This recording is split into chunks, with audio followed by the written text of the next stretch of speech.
Hello everyone, welcome back to my channel Rondhone Bondhon. আমি রিয়া। আজকে আপনাদের জন্য নিয়ে এলাম সিমের একটা দুর্দান্ত স্বাদের রেসিপি।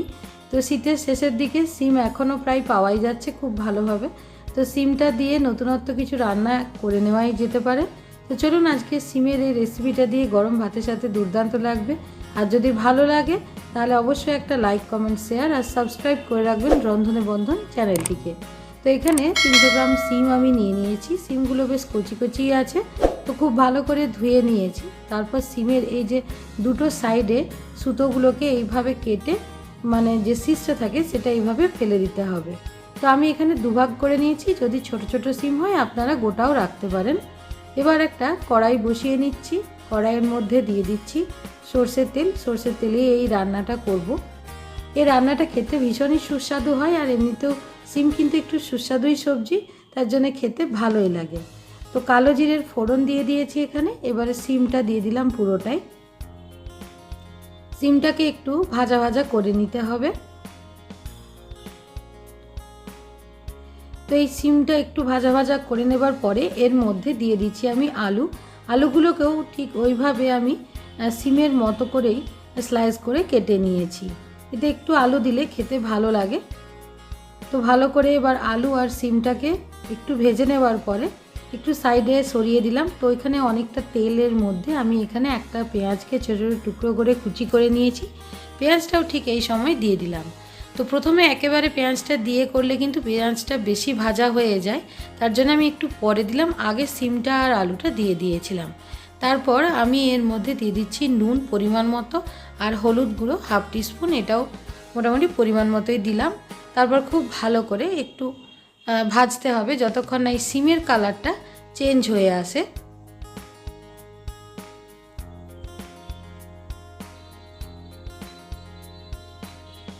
এবার এই সিম আলু এগুলোকে একটু নরম হওয়ার জন্য আমি 5 মিনিট একটু ঢেকে রান্না করব। তার জন্য এখানে ঢেকে দিলাম। দেখুন 5 মিনিট পরে এখানে সিমটা অনেকটাই নরম হয়ে গেছে, দেখেই বোঝা যাচ্ছে কালারটা অনেকটাই সবুজ থেকে একটু ফ্যাকাশে হয়ে গেছে। এবার একটা মশলা বানিয়ে নিচ্ছি। তো এখানে একটা মিক্সার জারের মধ্যে দিয়ে দিচ্ছি আমি 1 টেবিল স্পুন পোস্ত।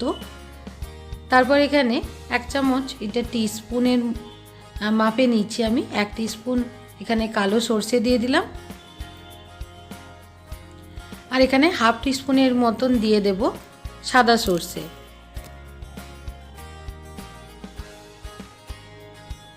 এবার 2-3টে কাঁচা লঙ্কা দিয়ে এটার একটা স্মুথ পেস্ট আমি বানিয়ে নেব।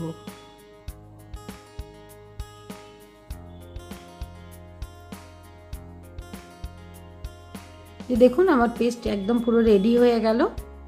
এবার এদিকে যে ভাজা হচ্ছিল সিম আর আলু পেঁয়াজ সব কিছুর ওপরে এটা ঢেলে দিতে হবে।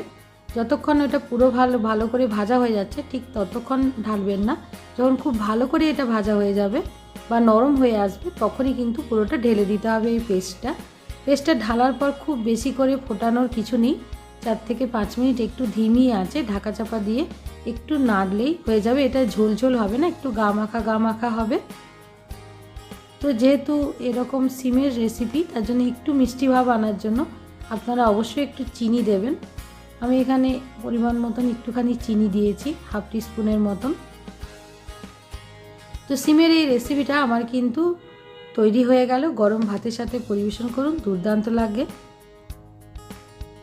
ভালো লাগলে অবশ্যই একটা লাইক, কমেন্ট, শেয়ার। ধন্যবাদ।